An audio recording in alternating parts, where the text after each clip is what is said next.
j'ai pensé qu'il fallait que l'école se donne les moyens de pouvoir permettre aux élèves, à tous ces jeunes, de pouvoir résister aux emprises. Et ça, c'est vraiment l'idée de la laïcité, de la loi de 1905, qui visait à séparer l'État et l'Église, afin que les élèves qui puissent venir à l'école puissent résister aux emprises, qu'elles soient familiales d'abord, religieuses également, mais également idéologiques. Et cet enjeu de la laïcité, eh bien, il fallait pouvoir le tenir, en faire un objectif. D'où l'idée de faire un bouquin qui permettrait d'éduquer, non pas à gober les certitudes et à s'étayer dessus et à en avoir besoin comme d'une drogue, mais au contraire de se sentir à l'aise dans un monde qui est finalement, quand on le voit, depuis la météo jusqu'à tout ce qui nous arrive dans la vie, sous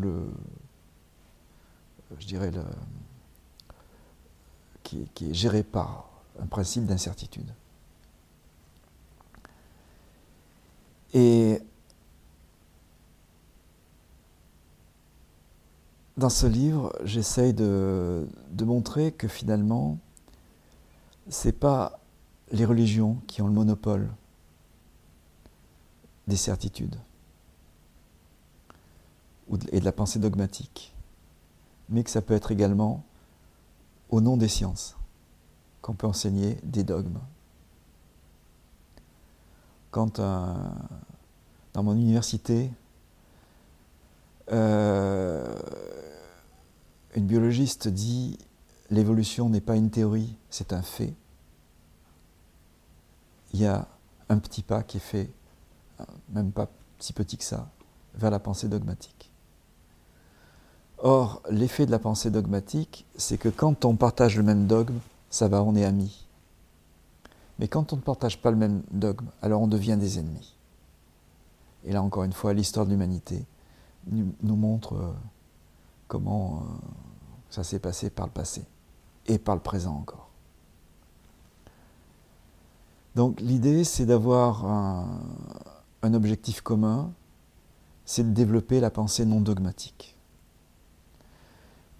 Et dans une première partie, je montre comment la science s'est distinguée pour développer la pensée non dogmatique, mais qu'elle a gardé en même temps, dans son fonctionnement, un recours à la pensée dogmatique.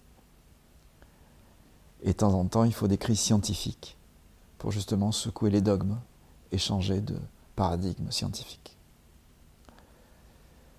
Mais c'est la seconde partie, il y a un endroit où va se nicher pratiquement toutes nos croyances. C'est à partir de 4 questions que se pose l'humanité, pratiquement depuis le début. D'où je viens? Où je vais? Qui suis-je? Et finalement, quelle est la réalité de ce que j'appelle la réalité?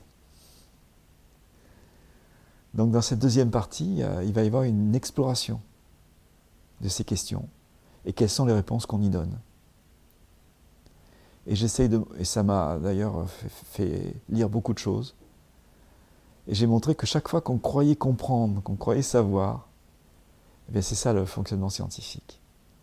C'est que la bulle que nous avons de connaissances stabilisées, chaque fois que la science avance, cette bulle augmente. Et à l'extérieur de cette bulle, ce sont les nouvelles questions. Donc plus la science avance, plus elle est en contact avec des nouvelles questions. On ne fait qu'augmenter le nombre de questions. Et plus elle augmente comme ça. Donc ce que la science nous convie, et les postures de la pensée non dogmatique, c'est le concentré finalement de ce qui fait avancer la science. Elle nous convie à rencontrer non pas un monde de certitude, mais un monde d'incertitude. Donc quand on dit Dieu a dit ou la science affirme, on est toujours dans la pensée dogmatique. Et j'ai trouvé également des courants spirituels qui étaient dans le questionnement. donc pas si dogmatique que ça. Et naturellement, des chercheurs aussi qui se battent également comme l'excès de pensée dogmatique en science. Et la troisième partie de ce livre vise finalement à comprendre que si on ne peut pas répondre à la question « Qui suis-je ?», on peut répondre à la question « Comment je fais pour m'autoréguler ?» Et en répondant à cette question, et en développant la pensée non dogmatique qui nous amène à nous connaître, on est amené à croiser finalement notre propre subjectivité. Et il y a un domaine où l'école devrait peut-être s'aventurer, en tout cas c'est ce que je propose, c'est qu'il nous faut valider l'expérience subjective. Chacun fait des expériences subjectives. Je pense à une de mes filles qui, à l'école maternelle, discutait théologie, avec des vraies questions théologiques, qui s'est fait engueuler très très fort par la maîtresse, alors qu'elle était calmement, de manière non dogmatique, en train de se poser des questions sur la nature de Dieu, sa réalité, etc. Et si on devait croire ceci ou croire cela. La maîtresse lui a dit, on ne doit pas parler de Dieu à l'école. Donc qu'est-ce qui se passe si à l'école, on ne peut pas parler de ses expériences subjectives? Si on ne peut pas se poser la question, qu'est-ce qu'il y a après la mort?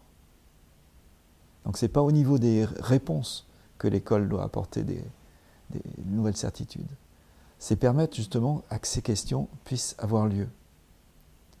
Qu'est-ce qui se passe s'il n'y a pas de place à l'école pour parler de ça? La subjectivité, elle nous engendre des questions. Donc on risque de les poser ailleurs. Il y aurait 4% de l'humanité qui a vécu des expériences qu'on pourrait assimiler à des expériences de mort imminente, même si la mort est toujours pas forcément proche. Des expériences un peu pas pareilles. Au niveau du cerveau, on voit qu'il y a des modes de fonctionnement différents. Évidemment, ça relève de la psychiatrie. Mais ce que le psychiatre appelle délire, le chaman y met d'autres mots. Il met connexion avec d'autres espaces. Donc ce n'est pas à nous de trancher. Il y a une incertitude là-dessus. En revanche, appartiendrait à l'école le rôle de valider de manière non dogmatique les expériences subjectives, en posant des questions. Et c'est important pour toi d'avoir ressenti ça. Ça ne prouve pas que Dieu existe ou que Dieu n'existe pas. Mais ce qui est important, c'est ce que tu as vécu et ce que tu penses maintenant. Tu dois avoir des bonnes raisons, donc, de penser ce que tu penses. Oui, valider donc la personne à travers finalement un postulat de cohérence qui est tout simplement l'idée que si on est là en vie, en ce moment, en train de parler, de penser, c'est qu'il y a eu toute une histoire derrière, histoire connue de 13 milliards d'années, où il a fallu des phénomènes cohérents pour qu'un jour, il y ait un mammifère tel que nous, capable de mobiliser des concepts, des abstractions, d'utiliser son cerveau pour penser. Et pour rester en vie, il faut des millions de réactions enzymatiques à chaque seconde. Sinon, on ne serait pas en vie.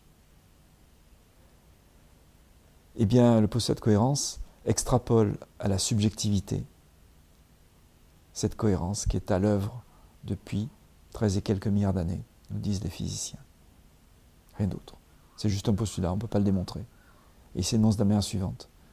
Chacun a des bonnes raisons de penser ce qu'il pense, de dire ce qu'il dit, de faire ce qu'il fait, et de ressentir ce qu'il ressent.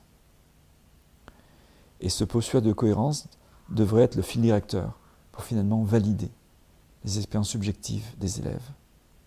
Parce que s'ils ne trouvent pas cette validation à l'intérieur de l'école, ils risquent de les rechercher à l'extérieur de l'école, auprès d'Internet, auprès des rencontres de fortune, en prison ou pas. On dira, ah, tu as vécu ça, donc Dieu t'a choisi. Donc maintenant Dieu attend que tu fasses ceci et cela. Et hop, c'est parti.